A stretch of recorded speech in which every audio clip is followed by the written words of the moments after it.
नहीं, उद्देश्य ये है कि जो महाविकास अघाड़ी बनी है वो एक सेकुलर अलायंस है। उस सेकुलर अलायंस की मैं सबको याद दिला रहा हूँ कि यही सेकुलर अलायंस बना था पूरे देश के अंदर इंडिया अलायंस के नाम से, और उसने 400 पार वालों को 240 पे लाया, और 10 साल में जिनका घमंड टूटा नहीं था उनका घमंड टूट गया, और घमंड तोड़ना है तो सब लोग एक साथ इंडिया अलायंस के साथ ही रहना, चाहे किसी को सीट मिले चाहे नहीं मिले, चाहे किसी को उम्मीदवारी मिले नहीं मिले, लेकिन सब देश बड़ा होता है, पार्टी बड़ी नहीं होती। सब लोग देश के लिए समर्पित हो जाओ, देश का संविधान को बचाने के लिए एक एक बच्चा वोटर लिस्ट में नाम लिखवाए और इंडिया अलायंस या जहाँ यहाँ पे जो महाविकास अघाड़ी उसको वोट दे। सर, आपने कहा अहमद जी की उम्मीदवारी की भी बात भी कही है मंच पे, क्या कहना चाहेंगे? देखिए एक एक जगह 10-10 लोग मांगते हैं टिकट, अब किसको मिलता किसको नहीं मिलता। मैंने 12 सीटों के लिए कहा है, 12 सीट मांगा है मैंने, अब उसमें कौन कौन सीट मुझे मिलती है मैं ये भी मांग रहा हूँ। अगर मुझे ये दे देंगी तो मैं लड़ लूँगा, नहीं देंगे तो भी जो लड़ेगा उसको मतलब पाला हुआ बच्चा मुझे आँखें दिखाता है, जिसे आगे बढ़ाता वही मुझे पीछे गिराता है। आदमी कुछ आंखों में शर्म होना चाहिए। जिसको बाप बोलते हो उसको गाली दे रहे हो, जिससे राजनीति सीखे हो उसके सामने खड़े हो रहे हो, ये कोई मतलब नहीं, कोई जन्नत का स्वर्ग का रास्ता नहीं है ये। जिसको लड़ना हो लड़े आके, मुझे कोई फ़र्क नहीं पड़ता। मैं इलेक्शन जैसे लड़ता तो वैसे ही लड़ूंगा, ना मैं उस पर कोई चेंजिंग करने वाला हूँ, कुछ नहीं। बाकी आगे जनता जिसके साथ खड़ी रहेगी वो जीतेगा। सर ऐसा भी कहा जा रहा है कि नवाब मलिक का नाम सुनकर जो है अबू हाशिम आज़मी जो है डर गए हैं और उनके समाजवादी पार्टी के अंदर जो है एक डर का माहौल पैदा हो गया। अल्लाह आपको अकल दे। अबू हाशिम जिसका नाम है वो दुनिया में किसी डरते नहीं हुआ, वो कौन से खेत की मूली है? मैं क्यों लड़ूंगा किसी से? मैं तो इलेक्शन कभी लड़ता ही नहीं था, लेकिन इन्हीं सबों की वजह से जिन्होंने गद्दारी किया ना, तो मेरे जैसे आदमी को मजबूर किया। मैं यही लोग मुझे चैलेंज करते थे कि भाषण करना आसान है, इलेक्शन लड़ के दिखाओ, तो मैंने 2 जगह से फॉर्म भर दिया और दोनों चुनकर आ गया। इनको बोला 2 जगह से लड़ के दिखाओ ना, मालूम पड़ेगा कि कौन मजबूत कौन क्या है। मैं किसी डरूंगा?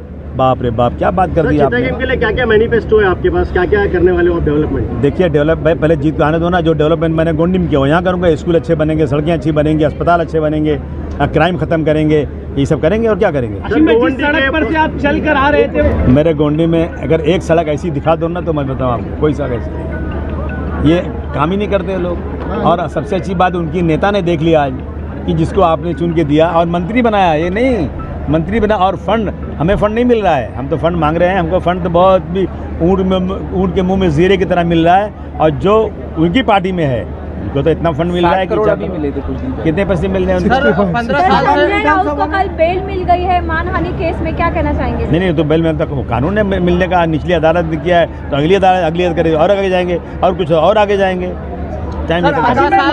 महाविकास अघाड़ी नहीं देगी, जो दूसरे लोग हैं अपोज में वो वहाँ दे रहे हैं कैंडिडेट, ताकि दोनों लड़ जाएं और सीटें चली जाए। ये बीजेपी की रणनीति है कि जहाँ जहाँ माइनॉरिटी है वहाँ माइनॉरिटी दो और लंबा पैसा दो उनको, ताकि खरीद लो। और मैं समझता हूँ कि हम लोग बिकने वाले लोग नहीं हैं। सर, गुरु और चेले की लड़ाई अब की बार आमने सामने होगी आगामी विधानसभा चुनाव में, क्या कहना चाहेंगे इस बारे में? आप गुरु हैं तो वो चेला है, गुरु ही जीतेगा। गुरु और क्या समझते हो यार? सर 15 साल से आप विधायक हैं मानखुर्द शिवाजी नगर में, नशा जो है खत्म होने का नाम ले रहे हैं। नशा के ऊपर जीत के आने के बाद क्या आगे अगला कार्यक्रम रहेगा? नशा मानखुर्द शिवाजी में बहुत कम हो गई, और जगह में बहुत ज्यादा है। यहाँ नशा नहीं है क्या? यहाँ पूछो ना, ऐसे सुनिए ना। नगर बदनाम है? नहीं बदनाम नहीं, बद अच्छा बदनाम बुरा। कुछ लोग जो है ना, मैं इनको खबरदार कर देना चाहता हूँ कि मानखुर्द शिवाजी नगर एक शरीफों का इलाका है। आप पूरे देश में जहाँ जहाँ नशा वो नाम नहीं ले रहे हो और सिर्फ मानखुर्द शिवाजी नंबर ले रहे हो, इसका मतलब वहाँ कोई लड़की अपनी ब्याह ही नहीं, वहाँ की लड़की कहीं जाए नहीं। क्या दुश्मनी निकालना चाहते हो कुछ? अब पूरे जब असेंबली में हम लोग खड़े होते हैं नशे के ऊपर, तो 288 एमएलए में से कोई ऐसा एमएलए नहीं जो नहीं खड़ा होता कि नशा बढ़ता जा रहा है। नशा तो अमीरों में ज़्यादा बढ़ता जा रहा है, चारों तरफ बढ़ता जा रहा है। सर गोवंडीकरों का सबसे बड़ी एक समस्या SMS कंपनी है, जो कई सालों से लगातार वहाँ पर प्रोटेस्ट करते आ रहे हैं, आंदोलन फिर भी नहीं जा रही है, क्या कहना चाहिए? बहुत मेहनत हो रही है, उन्होंने टाइम दिया मुझे, कई बार टाइम दिया। या बात आपकी बात बिल्कुल सही है। इतने संघर्ष किए हम लोगों ने, हमारी महिलाएं इस संघर्ष में जेल में गई, 15 जेल में रहीं, अभी केस भी शुरू हो गया है। ये वादा करते हैं हटाते नहीं, वादा करते हैं हटाते नहीं। माइनॉरिटी के इलाके के साथ बहुत ज़्यादा इनका जो है ना सौतेला सलूक हो रहा है। अभी सरकार बनेगी फिर हम कोशिश करेंगे। आपको मैं 50 बार हमने हाउस में उठाया है, चिल्लाया है, धरने दिए हैं, मंत्रियों का वहाँ पे दौरा कराया है, और बार बार ये होता है, बार बार होता है। ऑर्डर भी लाए हमने सब कुछ, हम कोशिश कर रहे हैं, हमारी कोशिश। महाविकास आघाड़ी की सर, सरकार आती फहाद है, अहमद तो को आपने जो है यहाँ से जो है महाविकास आघाड़ी के लिए प्रस्ताव आपने किया है कि फहाद अहमद जो है आपके उम्मीदवार होंगे, लेकिन ये सीट जो है राष्ट्रवादी पार्टी की है, तो उसको लेकर आपके क्या प्लान है? नहीं उनकी है तो उनको मुबारक, अगर हमको देंगे तो ये लड़ेगा, नहीं तो उनको देंगे तो उनका आदमी लड़ेगा, उसमें क्या है। सर आप पिछले 15 सालों से लैंड ग्रैबिंग और ड्रग्स को लेकर लड़ाई लड़ रहे हैं, कितने कामयाब आप अपने आपको देख रहे हैं कि आप कहाँ तक पहुँच चुके हैं? नहीं लड़ाई बहुत लड़ रहा हूँ, बहुत कामयाब भी हूँ, बहुत कामयाब नहीं भी हुआ हूँ। और ये फिरका परस्त चाहते हैं कि मेरी आवाज़ को दबाया जाए ताकि मैं हार जाऊँ, उनको सीट मिल जाए, ये जानबूझी साजिश है। नहीं, जिस तरह से मैं सच बताऊं, डर तो लगता ही है और हर इंसान को डर लगता है जब इतने बड़े नेता आ रहे होते हैं, लेकिन जिस तरह से लोगों का समर्थन मुझे मिल रहा था, जिस तरह से लोगों का गुस्सा है मौजूदा हालातों को लेकर, चाहे वो देश के हालात हो, चाहे अणुशक्ति नगर के हालात हो, मेरे दिल में ये उम्मीद थी कि ये मीटिंग सक्सेसफुल होगी और मैं इस एहसान का बदला कभी नहीं चुका पाऊंगा जिस तरह से चीता कैम्प और अणुशक्ति नगर के लोगों ने मुझे प्यार दिया है। सारे वक्ताओं ने जो बातें रखी है, क्या कहेंगे उन बातों का? कितना नहीं, देखिए, बातों का क्रक्स ये है कि इस देश के संविधान को कुचला जा रहा है, इस देश के अंदर मुसलमानों पर, दलितों पर, आदिवासियों पर अत्याचार हो रहा है, इस देश के संसाधनों में चोरी हो रही है और जो चोरी करने वाले लोग हैं उनको भगा दिया जा रहा है। देश में हिंदू और मुसलमान जो हमेशा एक साथ रहते थे, आज उनको बांटा जा रहा है। इस सारी चीज़ों को लेकर वादे की गई हैं और ये कसम खाई गई है कि आने वाले चुनाव में महाराष्ट्र के अंदर एक सेकुलर सरकार होगी जिसके अंदर उन तमाम मेरे पैजामे के नाप वाले लोग जो बयान देते फिर रहे ना, उनके खिलाफ कार्रवाई होगी और वो लोग जेल के अंदर होंगे। विधायक से भी नाराजगी दिखाई जो है सुप्रिया सुले जी अपने पूरे बयान में नवाब मलिक साहब का जो है पूरी तारीफ करते हुए नजर आए। और नहीं, देखिए, ऐसा होता है ना, सुप्रिया सुले जी बहुत अच्छी वक्ता हैं, वो एक बहुत ही संवेदनशील औरत है। आप उनका कोई सा भी स्पीच जो उठा के देखेंगे, वो उन्होंने प्यार से कहा, उन्होंने कहा क्या नहीं किया हमने आपके लिए।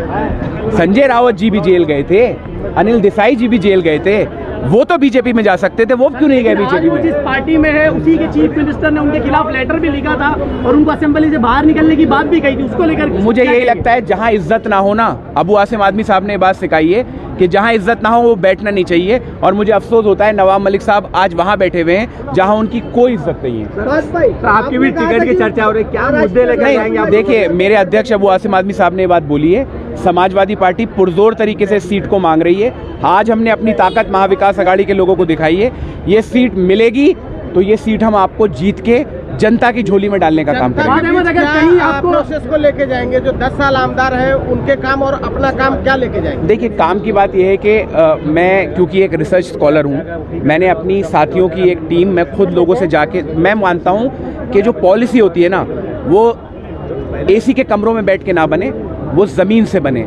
मैं लोगों से बात कर रहा हूँ, मैं कोई भी वादा आज नहीं करना चाहता, मैं लोगों से बात कर रहा हूँ, लोगों के मुद्दों को समझ रहा हूँ, जो लोगों की ज़रूरतें होंगी उसके हिसाब से एक मैनिफेस्टो तैयार किया जाएगा। उसके अंदर हम प्रायोरिटाइज करेंगे कौन सी चीज़ें जो 6 महीने में करनी है, कौन सी चीज़ें जो 1 साल में करनी है और कौन सी चीज़ें जो 5 साल में कर रही है। एक पूरा रोड मैप हम अणुशक्ति नगर विधानसभा की जनता की। चीता कैम्प के अंदर समाजवादी पार्टी और महाविकास आघाड़ी ने एक अच्छी जागरूकता दिखाई है। यहाँ पे लोग बदलाव चाहते हैं। चीता कैम्प के अंदर जनाब अबू आसिम आजमी साहब ने अपना एक कैंडिडेट क्लियर किया है जो महाविकास आघाड़ी का है, फहाद अहमद साहब। और यहाँ की जनता से बस यही अपील है कि भारी मतों से उन्हें विजय करें और फहाद अहमद साहब को असेंबली में भेजें। क्या लगता है चीता कैम्प की जनता फहाद अहमद साहब को कितना सपोर्ट करेंगे आप? अभी आज की जो बारिश के अंदर ये भीड़ देख के तो यही लगता है कि यहाँ की जनता बदलाव चाहती है और वो हसीन भाई के मंडी से तो दूर की बात है, कोई नहीं टक्कर में हसीन भाई की टक्कर में कोई भी नहीं। चीता कैम्प में माशाल्लाह बारिश हुई, आप लोगों ने भी देखा, काफ़ी पब्लिक, काफ़ी भीड़, ये सब। चीता कैम्प की जनता से क्या अपील करेंगे आप? तो चीता कैम्प की जनता से ये अपील करूँगा, जैसा गोवंडी में विकास हुआ है, चीता कैम्प में भी विकास होगा। हमारे जनाब अबू आसिम आजमी साहब ने एक कैंडिडेट खड़ा किया महाविकास आघाड़ी की तरफ से, उनको जिताए, असेंबली में भेजे और असेंबली में आपकी आवाज़ उठेगी। उनके पीछे लीडर जनाब अबू आसिम आजमी साहब है, ताकत दे तो आपकी भी आवाज़ बनकर उठेंगे। यहाँ के कई लोगों की जब जेल में थे तो उनकी आवाज़ अबू आसिम आजमी साहब ने उठाया, ऐसे कई काम है उनके जो पर्दे के पीछे कौम के लिए काम करते हैं वो।